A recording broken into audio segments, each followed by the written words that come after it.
The Ballad of the Haunted Huffy in the Arkansas Odyssey, PG-13 edition.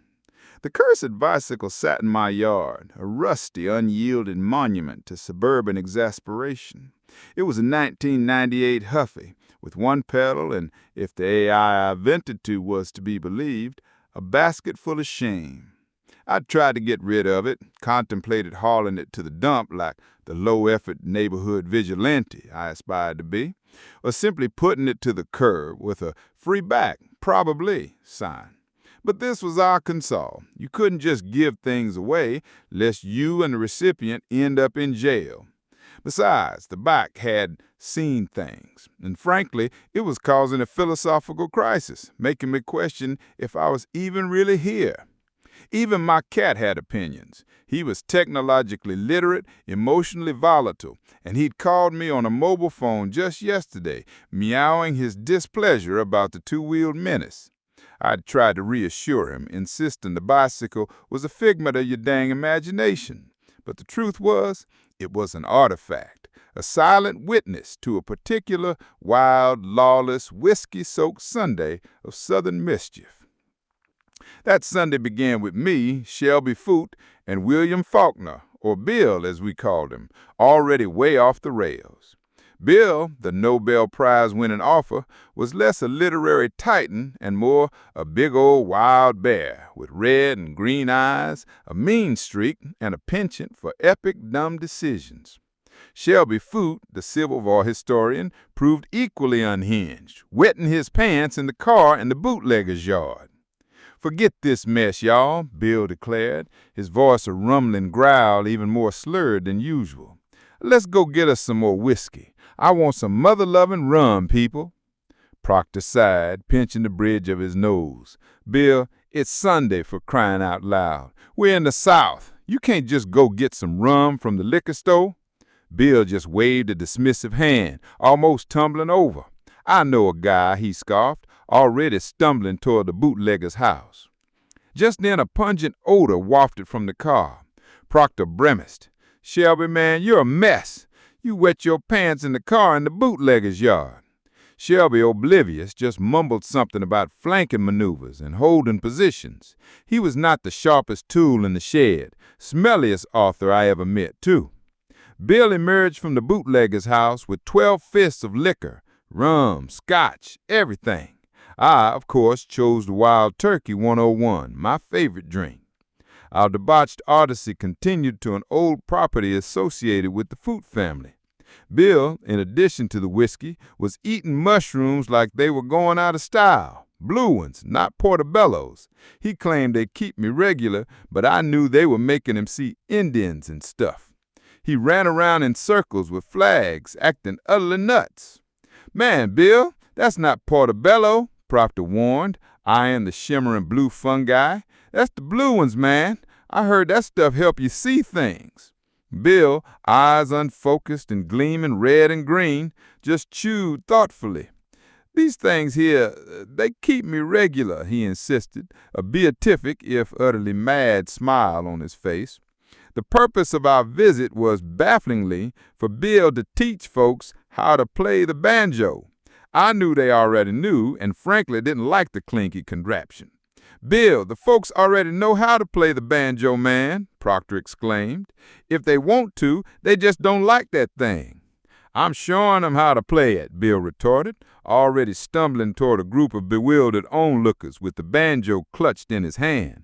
Predictably, a man took the banjo from drunk Bill and broke it over his head, a moment of comic equilibrium in the form of splinters.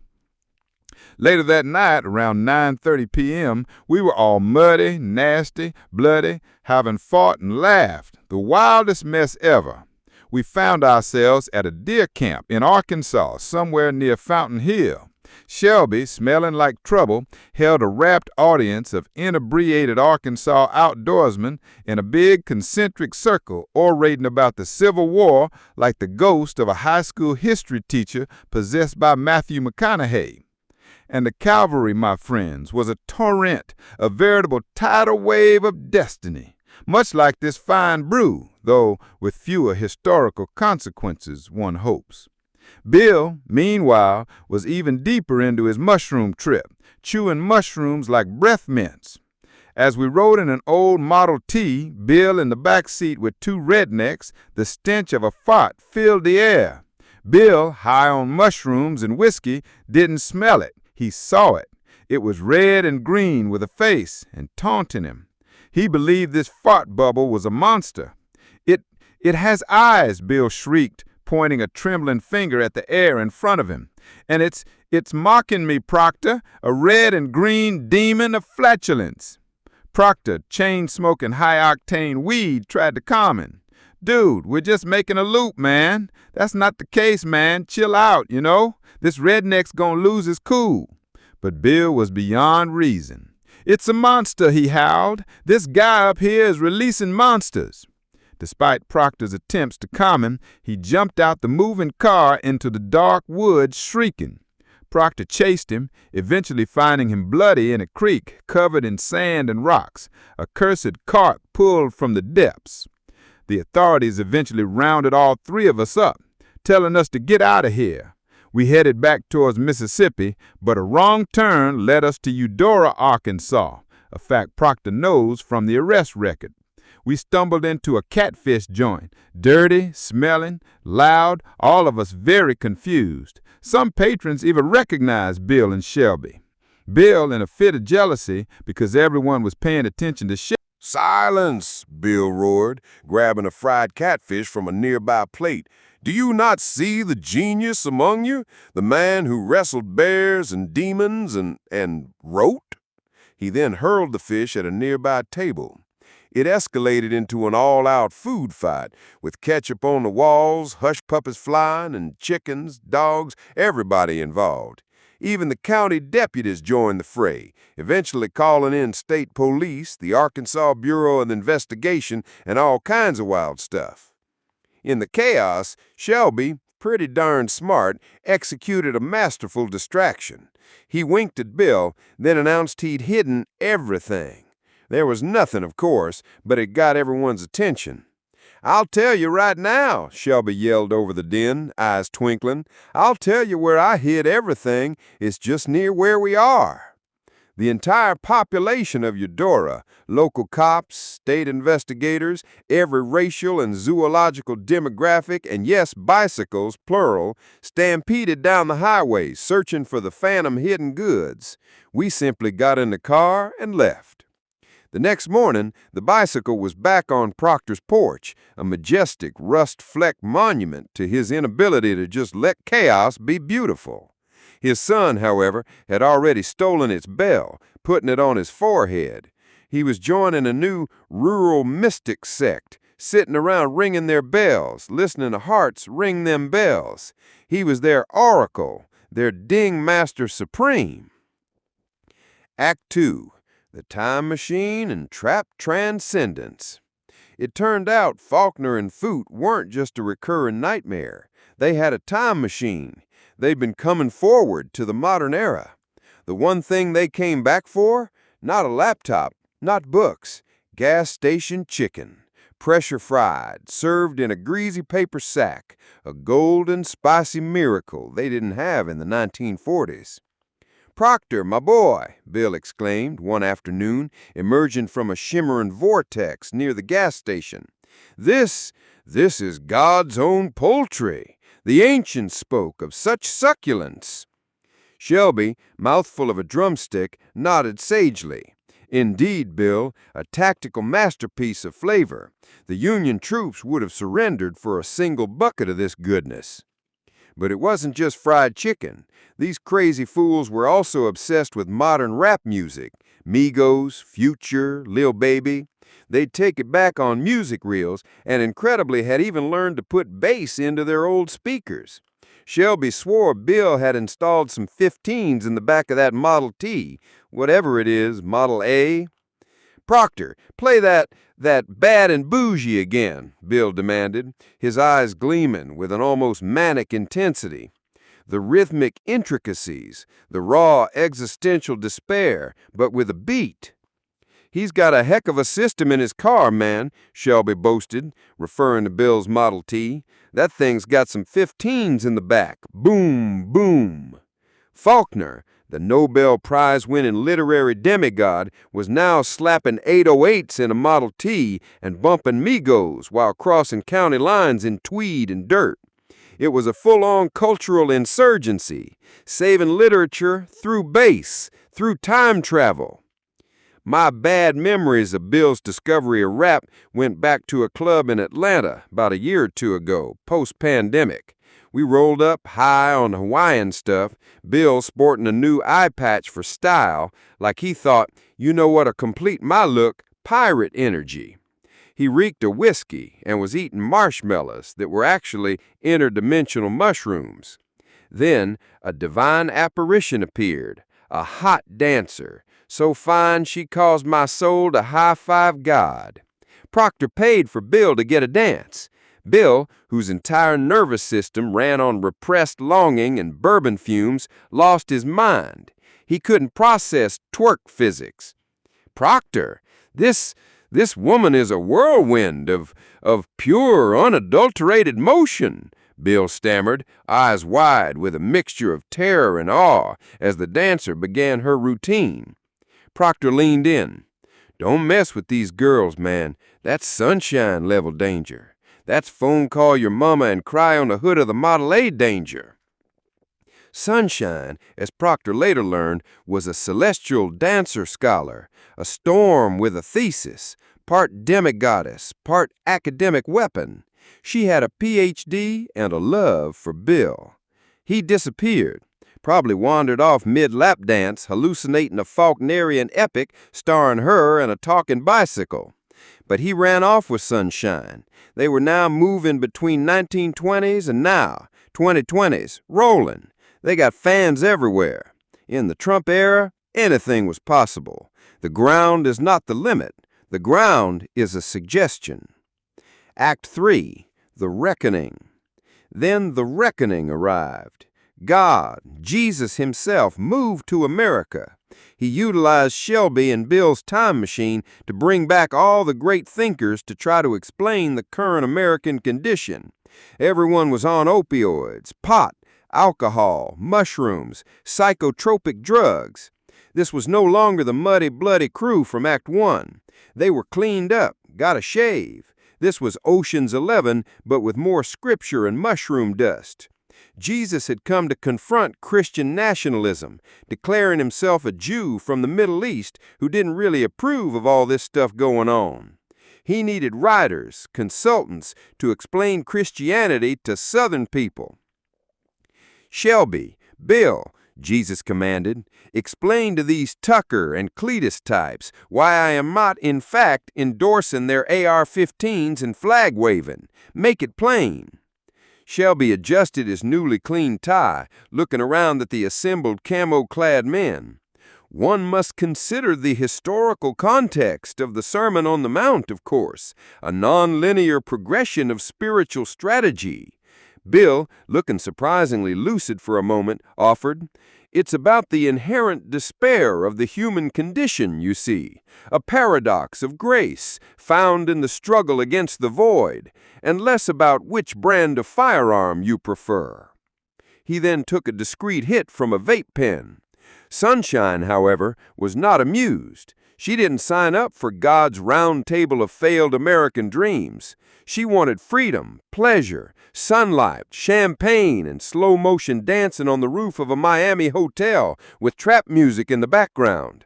She had no desire to explain Christian theology to white men in camo pants and AR-15s named Tucker and Cletus. "You want me to explain Leviticus to a man named Cletus who thinks God wants him to own a tank?" she muttered to Proctor, exasperated. "I have a Ph.D. I twerked through time, for goodness sakes. This is not my thesis defense." So there we were, a divine collision. Jesus, disillusioned. Shelby, probably drawing war maps and quoting St. Paul. Faulkner, half repentant, half vaped, writing a new epistle that reads like the book of Job if Job had a sound system.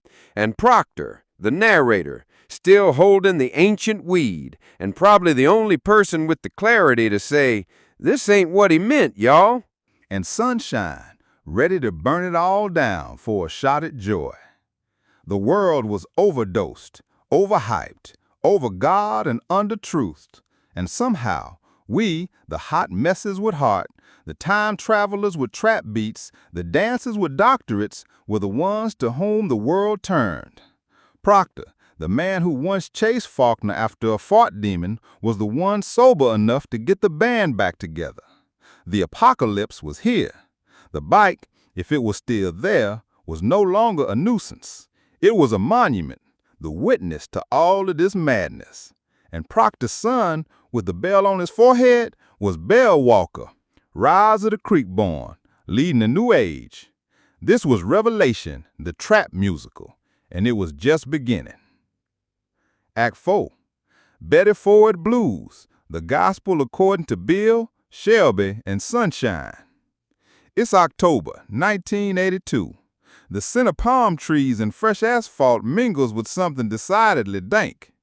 Bill Faulkner, Shelby Foote, and Sunshine, freshly teleported by a very irate God, stand goggle-eyed at the sign. Welcome to the Betty Ford Center. New rules, new you. But this ain't your grandma's rehab. Here the staff is strict, the beds are firm, and the only thing stronger than the group therapy is the weed. Real California cannabis, the kind that would have made Thomas Jefferson weep with jealousy. The rule: if you were a notorious hard drinker, you now must consume 1 ounce of the highest grade local weed every day for 30 days. Different strain, different trip, no cheating unless you want extra.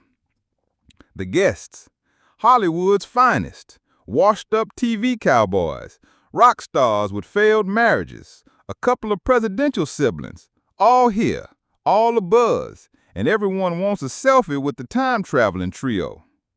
Bill, clutching a velvet pouch of Blue Dream and mumbling about the metaphysical agony of being a celebrity stoner, gets called out by an aggressive buzz-cut group facilitator.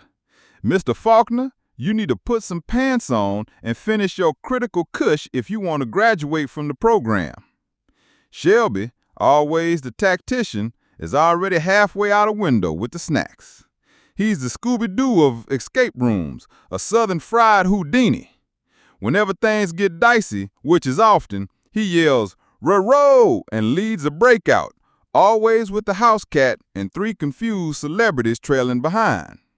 Sunshine, she's thriving. Turns out her thesis on the historical geography of controlled substances in American pop culture is suddenly very relevant. She's invited to give a TED Talk on time travel and trap music, a feminist reefer perspective. The National Enquirer gets wind of it. Real-life Faulkner in rehab, drunk on whiskey, high on sativa, talks to Elvis's ghost. America panics. Congress holds emergency hearings on the dangers of historical figures in modern pot clinics. Fans camp outside holding signs, "Make the past weedy again." Arkansas declares a state of cultural emergency as Bill and Shelby begin ending every group session with "Woo Pig Suey" and "Roll another for President Carter." Thanks, once again, to Shelby's Scooby-Doo level escape genius, the trio, plus Sunshine and a disoriented Clint Eastwood, slip out during the closing circle, commandeer a van from the valet stand, and vanish down I-10, blending into the endless haze of California myth.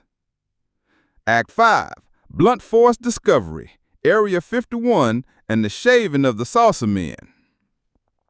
The Betty Ford Center's legendary weed cleanse ends with the mother of all munches, a coded invitation slipped under Bill's door. Field trip, bring your best stories and come hungry, U.S. government. There's a whoop and a blip, and suddenly our heroes are rolling through Nevada in a government bus with blacked out windows, armed guards up front, a cooler full of Gatorade, and Sunshine DJing from the aux cord. Proctor is already waiting at Area 51. He never did get sent to rehab. His blood was 99% Delta 9, 1% nostalgia, so the feds classified him as non-threatening. He's chilling outside Hangar 18, blowing O's and talking about the time he outran a tornado on the John Deere. The group shuffles inside and is greeted by aliens, gray, green, one with a mullet and chewing red man. Supercomputers, flashing screens full of TikTok memes and gospel lyrics. NSA handler is nervously handing out vape pens labeled Gelato, secret. Faulkner is still tripping, trying to explain the difference between existential horror and regular horror to a 7-foot mantis with a PhD in Appalachian studies.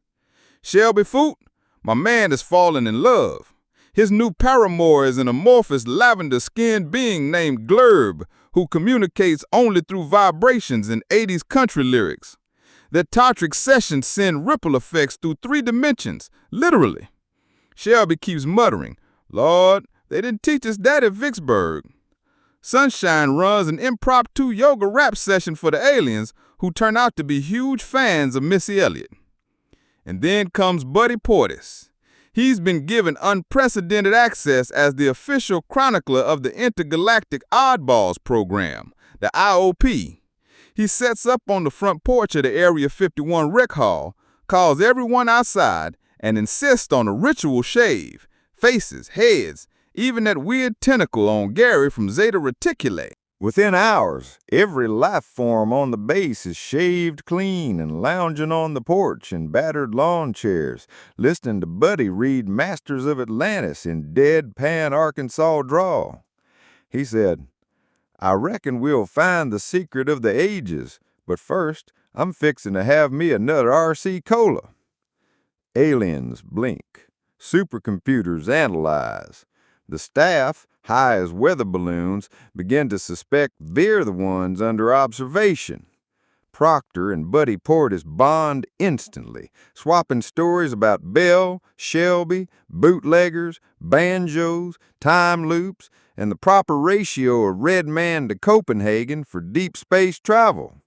Portis, eyes twinkling, tells Proctor, "You know, son, I've written some strange books, but this right here is a novel God himself wouldn't believe." The aliens love it. They start writing their own fan fiction. Buddy organizes a live reading contest. Every creature and human tries their hand at the most Arkansas accent.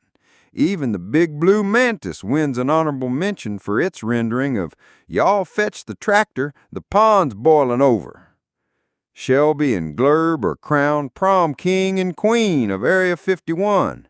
Faulkner writes the first cosmic southern epic, As I Lay Abducted. Sunshine live streams the first ever alien twek tutorial. Proctor just smiles, knowing he's finally found the world's weirdest and most welcoming front porch. And America? The National Enquirer headlined the next day. Area 51 outed as cosmic front porch, aliens, authors, and redneck yoga. Act 6. Cattle drive to the cosmos, far out on the Huff. As the porch party fades, a UFO, half spaceship, half barn, touches down, doors creaking open to reveal a floor of soft, springy turf that moos. "Welcome aboard the Starship Holstein," announces the bovine captain, her uniform trimmed in bell-shaped gold.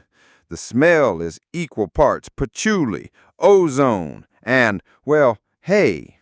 The walls are lined with feed dispensers and what appears to be a self-milking coffee bar. Faulkner stares at the cud dispensers, speechless for the first time. Shelby wipes his feet, shrugs, and says, "Beats the back seat of a Model T." Buddy Portis is writing down every detail. "First man to bring Copenhagen to the Milky Way, I reckon." Sunshine dances a quick waltz with the first mate, a beefy beauty with gentle eyes and a nose ring. Proctor, he's already rolling a bow with the captain, who turns out to be a sativa enthusiast from the planet Caledonia. They swang a big lap around Proxima Centauri, everybody gets a whiff of cosmic grass, and the AI, who calls itself Calculus Prime runs the ship with a voice that's half Siri, half Sam Elliott. Intergalactic Police. Just as the Holstein is sliding past Saturn, the lights flash, blue and green with a touch of ultraviolet. The Intergalactic Police pull him over. A floating squad car shaped like a rubber chicken, crewed by beings who look like a cross between Jim Henson Muppets and a Jackson Pollock fever dream. Their language? Pure psychedelic nonsense. Even the translators can only manage bloop, frizzle-frazzle, mutastic daddy-o, license and registration or we'll confiscate your snacks. Everyone laughs so hard the ship starts to wobble. Portis offers them a copy of Norwood and a bag of Funyuns, and after a ritual dance-off, the cops let 'em pass, winking multiple eyes and blaring a horn that sounds suspiciously like Willy Bully. The return? Dudes and dream bowling.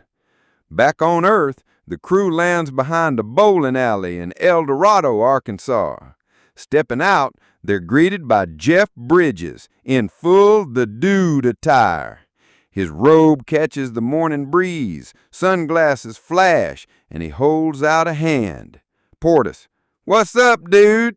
The dude, "Right on, man, far out." Buddy and the dude bump fists. Immediately the world shifts. Suddenly, they're inside a cosmic bowling alley. Bowling balls float. Every pin is painted with the face of a U.S. president, and the 7-10 split is Nixon and Taft. Bowling assistants dressed like Viking Valkyries sing ABBA and keep score on stone tablets. The air tastes like grape Faygo and nostalgia. God appears, stroking a beard made of clouds, rocking a tie-dye halo, and looked pleased. God, booming but mellow. "Y'all did good at the catfish joint in Eudora. You brought harmony, chaos, and a bit of cosmic weirdness. But I got more jobs for you. The country needs your talents. There's a food fight at the Golden Corral in Branson, a turf war at a Waffle House in Macon, a karaoke dispute at a VFW in Toledo. You're my peacekeepers of the party, my sultans of the side quest. Now get to it, and remember, spare's just another word for a second chance." The crew looks around. Sunshine grabs a ball and launches the first roll. The pins scatter like prophecies. The dude sips his white Russian, and Buddy grins. "Time to roll, boys and girls. Destiny's got a 7-10 split." The end, or the beginning of the next trip.